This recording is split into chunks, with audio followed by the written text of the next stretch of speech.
The Attorney-General, Minister for Economy.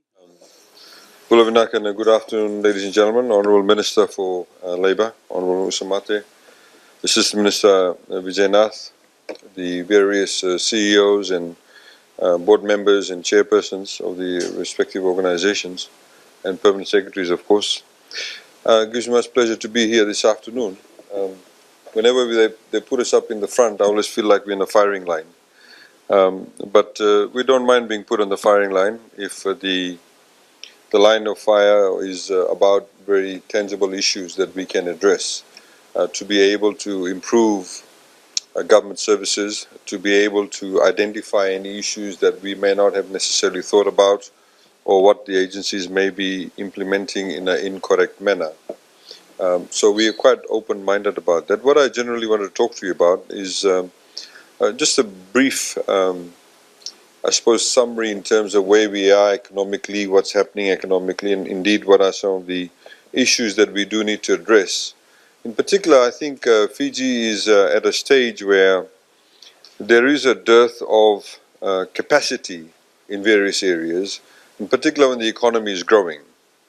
As I've highlighted in the past couple of weeks, talking at various forums, that at the moment, for example, we used to have one speech therapist. We don't have any speech therapist in Fiji. We do not have anybody at the moment in Fiji who can carry out an open heart surgery on any one of us in this room if any one of us has a heart attack. You need a cardiovascular intervention, nobody can do that. We can only do stenting, we can do only angiograms. We don't have a full-time heart surgeon available in Fiji. There are many other professions that I can highlight to you that we do not actually have any persons in those professions, or indeed we may only have one or two people. Now, by not having the right people, the right professionals, you are actually in a way minimizing your ability to not only grow the economy, but also to be able to provide those necessary services that will attract investment.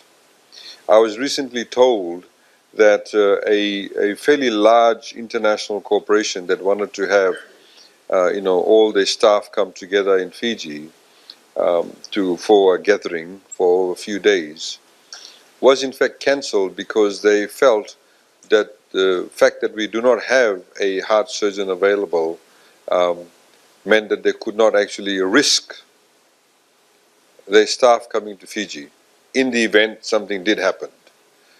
So they came and in fact checked out our hospitals, they checked out the ambulance services, but they felt that there was not enough necessarily good personnel or the right personnel available should there be a medical event. So these are some of the critical issues we do need to address.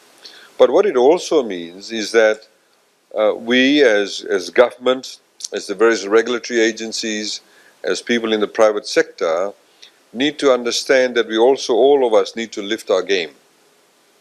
You cannot carry on with business as usual. Because those opportunities are coming. We have just the Honourable Prime Minister announced COP23. Now, that is going to place us even further and in a very defined way on the global stage. A lot of people who may not necessarily have known where Fiji was will know now. A lot of people who may not necessarily may have known about where Fiji is but not know our potential would know now. It is also an ability for us to be able to showcase our country. So you have those kinds of opportunities. You have the fact that you have now a 4-lane road coming out of the airport, which will end up all the way in Matintar, creates new opportunities. I mean, I was 3 days ago, I actually walked physically from over here where you have got the big TV screen, all the way up to, essentially all the way up to Matintar. And I stopped and talked to the shopkeepers, the shop owners. And we talked about, we've got some modifications we are doing to the actual road layout, some of the plans in respect of how the pedestrian areas will be. We'll have more, for example, seating now available on some of the island areas that will be created. Now, the fact is, I stopped and talked to them and I said, look, we're doing this road, but you got to lift up the image of your shop. And a lot of them agreed, and a lot of them in fact are going to do that. Now suddenly the whole environment changes. So there's a lot more opportunities for that. Of course, if they're going to do the upgrade to the shops, they need people who can actually do that for them. There is actually a shortage of tradespeople in Fiji at the moment. We have a couple of construction companies that have brought in laborers from Indonesia and Philippines. And I understand that more of that will be happening. Now, so what it does is that the Ministry of Education, it puts a pressure on them in terms of how are we dealing with the technical colleges? Do we have the right skill sets available? Do we have the right courses available? What are we doing with the high schools? Are we changing the mindset of our children? I mean, are you, for example, all of you pushing your sons and daughters to only become a lawyer or doctor or, some other supposedly noble profession? Or are you actually pushing them to become motor mechanics, land surveyors, town planners? These are the areas that we have shortages in. Shortage of marine scientists, foresters. So, you see, this is the kind of new way of thinking we need to have. We need to have an open mind about things. In the same way, some people have raised issues with me about, some of the processes in some of the government departments. Yes, we have to change the mindset too. I mean, the Minister for Lands, unfortunately, could not be here. By the way, the PS for Tourism is not PS for Lands. The PS for Lands is a separate PS. But the point is that, he's identified, for example, in the Lautoka office, a number of blockages. There have been some people who may actually be charged by FICAC in the next, few months in respect of that. You've seen the front page of, I think the Fiji Sun, it was today or yesterday, you had something like 7 or 8 personnel of LTA being charged by FICAC for corruption or abuse of office related charges. More and more of that will be happening.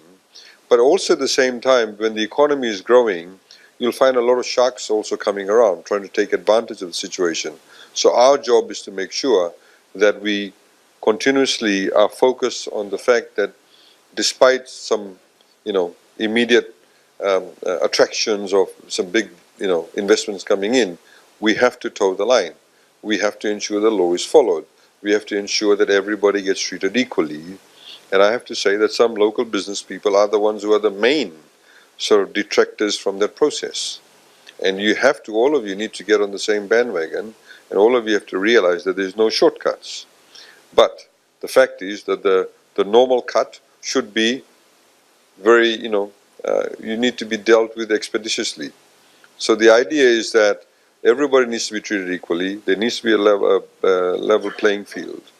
But we also have a greater responsibility. There are, we've had, for example, a couple of weeks ago, we had a meeting with the Fiji Institute of Accountants. They had a meeting with FIRCA, the CEO. Subsequently, I had a meeting with them also. And there are, of course, areas that we can improve ourselves from the legal perspective too. There has been, of course, a lot of wheeling and dealing in terms of, tax avoidance, in terms of people obfuscating the whole system, in terms of how they file their returns, etc. And I have to say that in the Western Division probably is one of those areas, together with probably Vanuatu, where there is a lot of black money around. There's a lot of wheeling and dealing being done under the table. There's a lot more cash transactions. I'm sure the CEO of FIRCA can tell you that, and they've done their analysis. We've also asked FIRCA to bring in more experts from overseas to provide that kind of shot in the arm analysis and capture that segment of the tax regime that is currently not being captured. But if everybody plays their role within the tax system, if people do follow the legal way, everybody will benefit. I mean, for Pete's sake, we have a 20% corporate tax level. We have the lowest rates of personal taxes in this part of the world. Even if you compare yourselves to Australia and New Zealand, we still are very, very low. So why do you want to, I'm not saying you in particular, why would one, I should say, want to avoid the system? If we can do a lot more roads, we can do a 4-laning of the road from here to Lautoka. And in fact, we have got that in sight. But we do actually need to collect the revenue to be able to do that. That, of course, will improve transportation. That will improve the quality of living, the quality of lifestyle. It will help your staff to be able to access affordable housing if they're able to be connected to their workplaces. And as you know already, Nadi, for example, is very, very expensive in real estate, comparatively. So a lot of your staff, those of you who have a lot of staff, would be traveling from Lautoka. Some people probably travel from Ba. because of the fact that they cannot afford accommodation in Nadi. So I think it's a way that we need to be able to work together. But anyway, FIA, coming back to that, had identified a number of areas where we perhaps can improve the rules, can improve the bureaucracy around the rules. And let me tell you one thing, as we've openly discussed with FIRCA, is that there are, for example, some people who've tried to avoid, for example, or bypass the system. We had an issue where people were using their personal credit cards to gain expenses, or also use credit cards to take out cash, and that's how they took out cash from the country. So they would travel, for example, to USA or Australia and New Zealand and have large chunks of money taken out through the credit card, and that's how they transferred money from Fiji to overseas countries without, bypassing the foreign exchange rules. Now, FIRCA, as a reaction, of course, now has said any credit card payments must now be cleared by FIRCA. So you simply cannot go to FIRCA and just pay your credit card. You actually have to get clearance from FIRCA. Now, in hindsight, one could say it's a bit of an overkill, because it's making it difficult for all the honest people who are using credit cards face another line of bureaucracy. We accept that, and we've actually said, let's deal with it. So the way to deal with would be, from FIRCA's perspective, is do random checks. They have a collaboration with the banks, so they can say to the banks, okay, this month, how many people had very high levels of transactions? And they can do sort of random checks.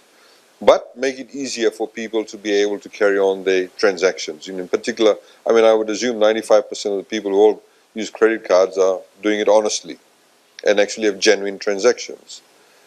So from FIRCA's perspective, of course, they need to increase the capacity in terms of doing more random checks, more compliance checks, but at the same time to be able to ensure that the laws or the regulations we have in place are a lot more conducive to carrying out day-to-day business.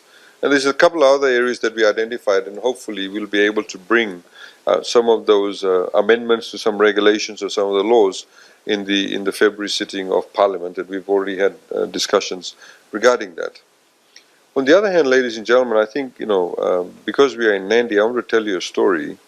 That day when I walked from here to Matintar, I ended up in Matintar, and it was around about 8 o'clock at night by the time we had ended. We started about 3:30, and standing in a very dark corner was somebody, and one of my bodyguards said to me, he said, "Oh, the gentleman wants to talk to you." And he worked in one of those businesses in Matintar, and his shoes were all torn. He really looked quite, down and trodden. And he worked in one of the shops. And I'm not going to name the shop, but it was one of those ones where you had to also be outside too. And he worked 12-hour shifts. And he gets paid $26 a day. He works 12-hour shift, and he gets paid $26 a day. Now, I was completely livid when I heard that. Now, I really wanted to go and talk to the person, the employer, but what would have happened? Probably 2 weeks later, I would have fired him for complaining. The reality is that we cannot have business people doing that. You can't be doing that. You should not be doing that. If we all talk about having a modern economy, we're all talking about getting great investment. If we want people to contribute to our economy well, you want your employees to contribute to your business as well, you cannot exploit people. You have to stop exploiting people. I'm not saying all of you do it or any of you in this room does it, but there are business people doing that. We had accounts of some security guards in Vanuatu being paid $1.50 an hour. It does not matter whether they're working in Vanuatu. But nobody should exploit employees. There are certain rules to be followed, there are certain laws to be followed, there are minimum wages, and those minimum wages, mind you, relate only to unskilled workforce. There are minimum wages in other categories of work. There's 8 different wages councils we had, and everybody had a minimum wage in that. We have electricians now being paid $12, $13, $14 an hour because of the fact there's a shortage of good electricians. It does not mean that we screw a guy who's just going to serve there and we pay him $26 a day for working 12 hours, 7 days a week. Can you imagine what he must be thinking and what he must be feeling and his family must be thinking when he sees all these wonderful lights and four-laning of road and people driving around in nice cars? By the way, the number of cars in Fiji has tripled in about 4 years. 3-4 years, it's tripled. Now, the fact is we cannot leave people behind. And all we are saying is that you need to do the right thing. You need to follow the law. Because at the end of the day, if we are able to adhere to those fundamental principles, then everybody will contribute and do well. It's very basic, it's very fundamental. So for a short-term gain, we're actually cutting our noses to spite our faces, to say. On the other hand, of course, ladies and gentlemen, the cyclone rebuild, as we had mentioned to you through the budget, the work is very much underway. A lot of the tenders for the schools have been issued. We have something like $130 million allocated for the school rebuild. A lot of the contractors obviously are involved in that. A lot of the people who will be benefiting from it, apart from the contractors, are the hardware companies and various other providers of services. There is also, in respect of the policy changes regarding, as I mentioned, about FERCA, but the Minister for Lands is looking at how we can improve some of the processes. We want to look at, for example, having some strict timelines in terms of turnaround times and stipulated timelines. So, for example, if you apply for a foreshore lease, or if you apply for, any other type of lease, you need to be able to know exactly, if you've given in all the right documentation, the checklist has been ticked off with all the boxes, you should be able to know that you'll get an answer within 3 days or 5 days or 7 days. Of course, there are some people have raised it with us, saying that we've seen that in some of the ministries are doing better than others. We like your feedback.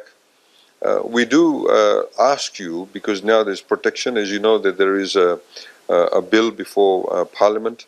One of the bill is called the Information Act, which will give you the ability to access information in respect of any of your personal applications, for example, that you may file with any ministry or any department.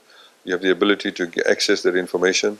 But apart from that, we also have the Code of Conduct for public office holders. You'll be able to know exactly what kind of declarations that needs to be made by the public office holders, including permanent secretaries, etc.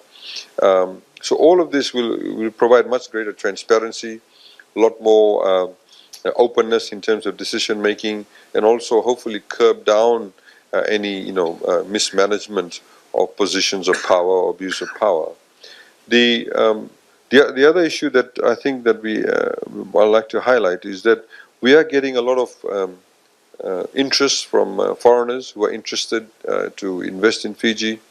I'm sure Godo will also mention to you, the CEO of Investment Fiji, that now we have a lot of local investors who do want to invest with foreign investors.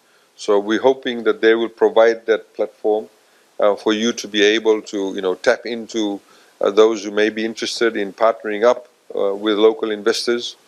On the flip side, of course, we've asked the Investment Fiji, and the PS can of course talk about that, where the Investment Fiji also needs to handhold some of the applications for local investors too. There are at times it's been said to us that we only look after foreign investors. We don't believe that's true. There may be some perception issues, but if there is, from a practical perspective, we're trying to resolve that to be able to ensure that everybody gets treated equally. So I probably would like to round off there. Suffice to say that we are working very hard to create a lot more, openness, get more processes done. We need to be able to also get more people in with the right skill sets. We passed a law earlier this year where the chair of that committee we've set up, which is the PS for Industry and Trade, that fast tracks applications for foreigners who want to get work permits in Fiji. So this committee essentially looks at what the application is about, who they want to bring in, and it's fast-tracked. It overrides the various other agencies and essentially directs them to give work permits. Because we recognize that if we go through the normal channel, we'll be able to, we won't be able to get that level of traction that we require. As we've continuously said, we're doing some civil service reforms also, apart from the fact we're looking at the work conditions, etc., and salaries. We're also looking at streamlining some of the processes within the government departments and also with the respective personnel. So I'll probably leave it there at this stage, and then just, of course, leave it to the chair as to how we proceed from here. But please feel free to ask questions, make suggestions. As you know, our budget year has changed, so it's now from 1 August to 31 July. So towards the, at least most definitely by the end of the first quarter of next year, we'll be going around having public consultations on the budget. So we hope to have one here in Nadi and various other places, probably in this hall, if they give it to us for free, and then we'll have it here, unless you can pay for it. But we'll have one in Nadi, so please come forward with your suggestions. We did something in the last budget where we actually went out for the first time to high school kids. It was really good to hear from them, their views, and just for your information, 69.6% of the population is below the age of 40. It's a enormous proportion of the population is below the age of 40. That brings about new challenges and of course new opportunities too. So you've got a young workforce. There's a lot of opportunities in different areas of employment. From a government's perspective, our key policy agenda is to diversify our economic base. Our economic base at the moment is very narrow. So if for example Cyclone Winston had stayed on the original path they said it would, came through Vanwambalavu, Lomai Viti and hit Suva and Nasinu, went through the middle of Viti Levu and hit Nadi, imagine what would have happened to our tourism industry. It would have taken out Coral Coast, would have taken out Denarau. It would have been a far more worse scenario. Now, the reality also is that nearly 35 to 37% of GDP comes from the tourism sector. So we need to be able to mitigate that risk. Even within the tourism sector, we have to mitigate our risks. 67 or 69% of our tourism arrivals come from Australia and New Zealand alone. When you have an economic downturn in Australia and New Zealand, what impact will it have on us in our tourism sector? Of course it won't be positive.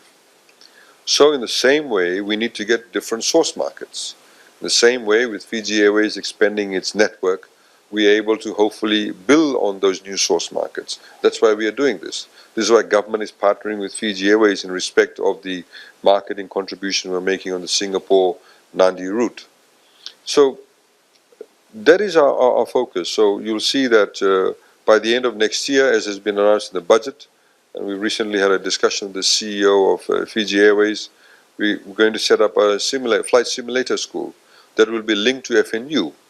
Well, they'll have a lot more training in aviation, engineering, etc. So Fiji not only will have its own training, but also be able to attract people from outside Fiji. And then, even if a cyclone comes, it does not matter. They'll still be able to do the flight simulator school inside the school itself, as long as it doesn't get blown away, which hopefully it won't be, it will be concrete. But the point is that that's what we are focused on. And the point is that's what we're trying to do. We need to, for example, within the tourism industry, not just simply rely on people to come and, sunbake and swim and snorkel. There are lots of other things we need to do, a lot of opportunities that you can explore yourselves. We don't, for example, in Fiji have a zoo. We don't have a fun park. We don't sell Gucci in Fiji. There are opportunities for shopping centers on that sort of caliber, and how we actually further that is something that we need to collaborate with the private sector and provide those opportunities for you. So with that in mind, ladies and gentlemen, thank you very much, and we look forward to your questions and input. Vinaka, thanks.